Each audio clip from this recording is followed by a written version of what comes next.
morning, and welcome to our assembly on Russia!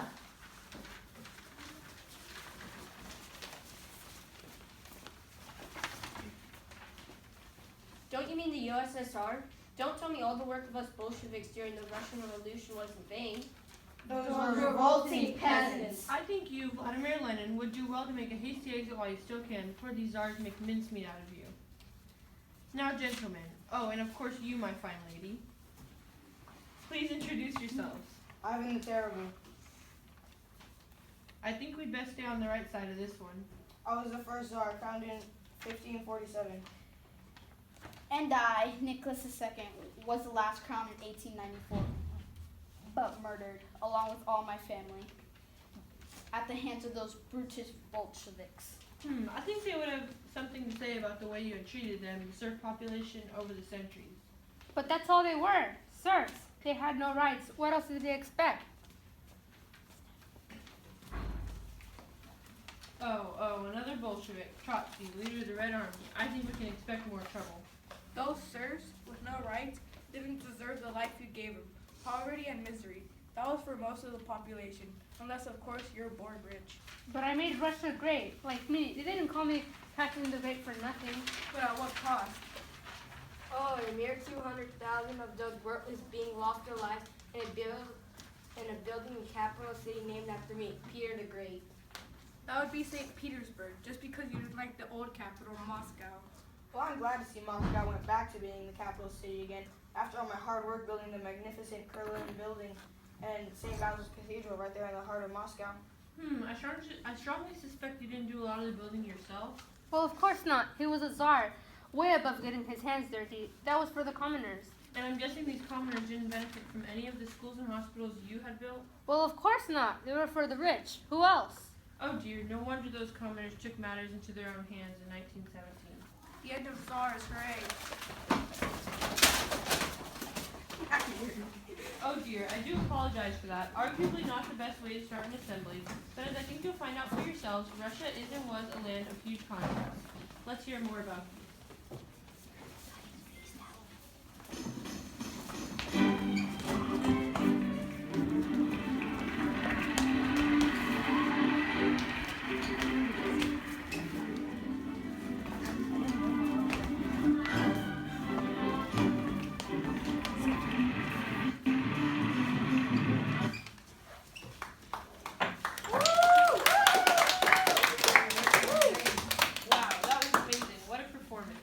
And what amazing music. I think I can take credit for that. Oh, the great Tchaikovsky himself. The world of music owes you so much.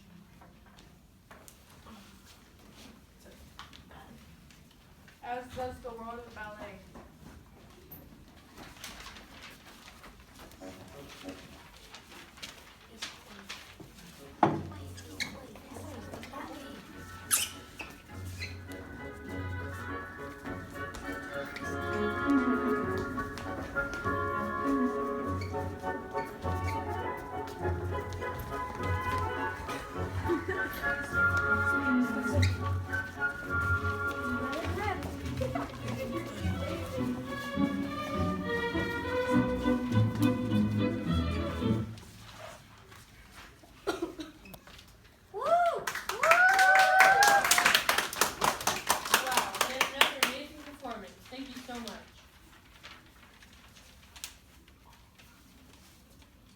Thinks that's Bolshevik school. They taught us. Hours and hours of practice every day. You have to be truly dedicated to be a ballerina.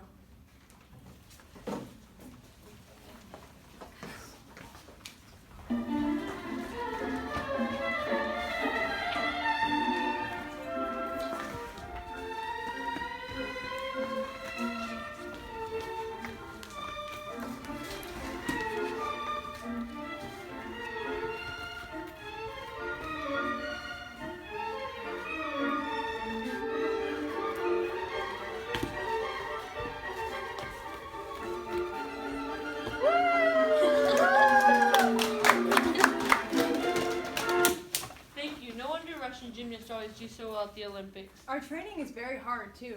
Hours and hours of practice. But it's worth it. And who wouldn't want to shine at the Olympics? Yes, and I think we'll always remember the darling of the Munich Olympics, One open Corvette who totally wowed everyone with her grace and poise.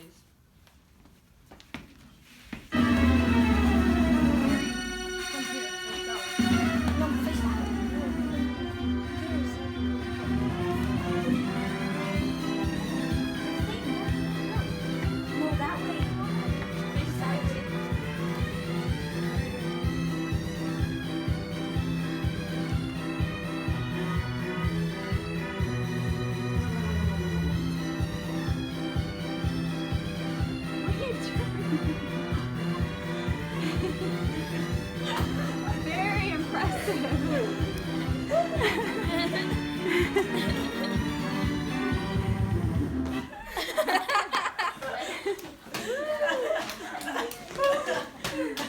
So funny.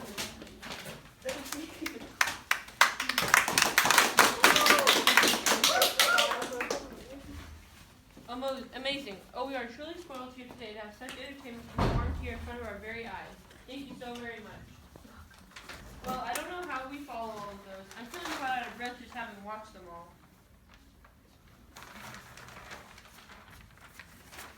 Mr. Tolstoy, I presume? Maybe I had better not interrupt his reading. That's one massive book.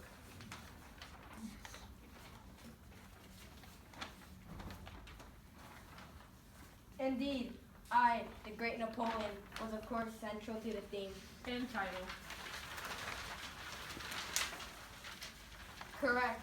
War and peace, though I prefer not to dwell on that latter. It's understandable since you lost. Okay, so maybe an invasion of Russia by my French troops wasn't such a smart idea. Well, certainly not. Here, it's all in this book. A magnificent read by all accounts. Certainly one of the greatest books ever written. Well, that's very kind of you. Probably the best one as one of the longest novels ever written. Oh, please don't let us keep you from your reading. And I know that war probably hasn't left you with great memories, but you were rather taken with Moscow, were you not? Ah, yes. I am not able to fully convey my impression of the city. It is the incarnation of beauty. Those are my words, and I meant every one of them. Well, thank you so much. You see, even soldiers have literary contributions to make. Indeed. Amazing how well behaved these soldiers can be off the battlefield.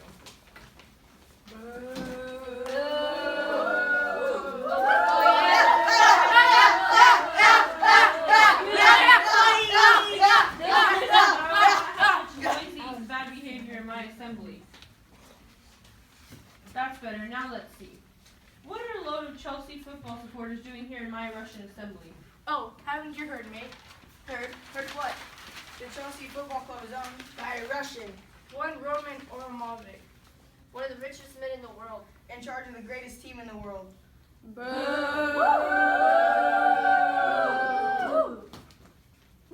Oh dear, nothing like lowering the tone of my assembly. It was also lovely and cultured before that noisy lot turned up.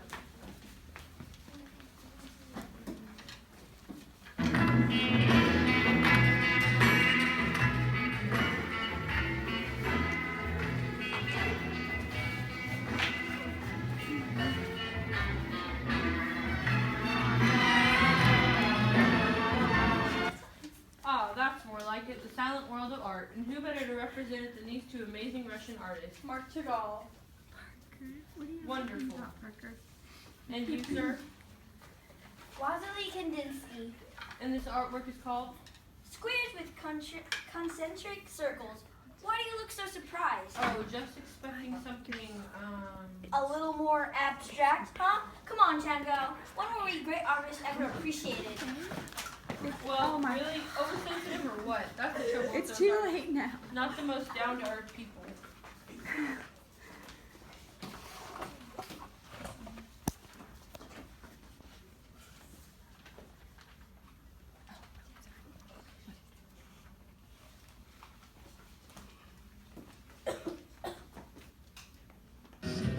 Commencing countdown, engines on.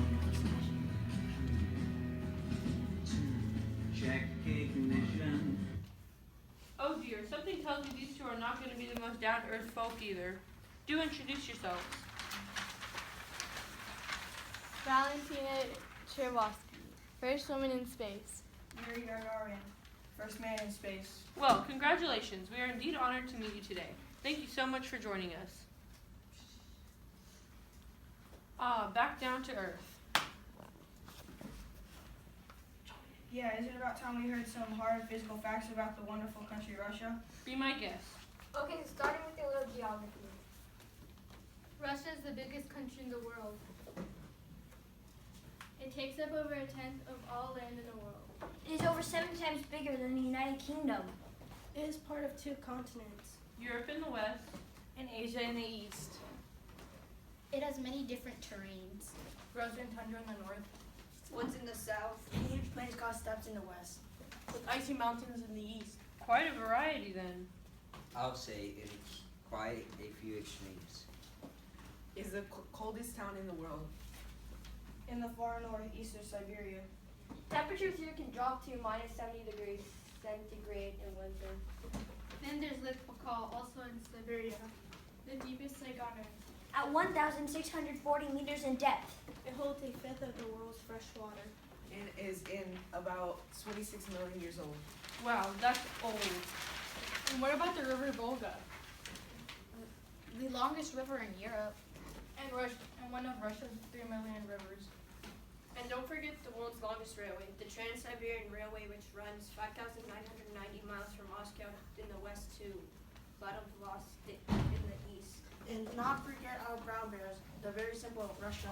Big and strong. And speaking of size, what about the world's heaviest bell in Moscow, the Tsar Kolotin?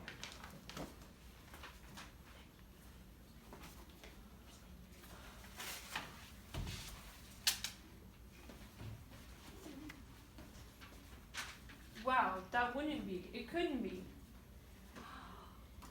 Oh, no, wait.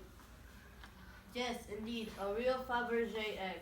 Oh, please be careful. I'm not sure our school insurance will stretch to. Oh, don't worry about that. As long as those stars you had on at the beginning don't get to hear of this.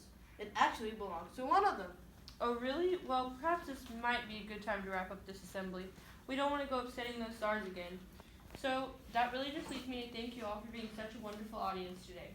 A huge thank you to our wonderful cast who have told us so many interesting things about Russia, a country which many of us will probably never have been to.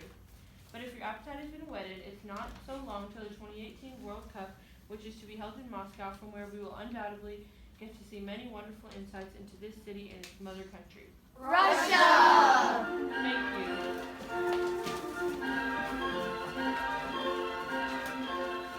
One more time.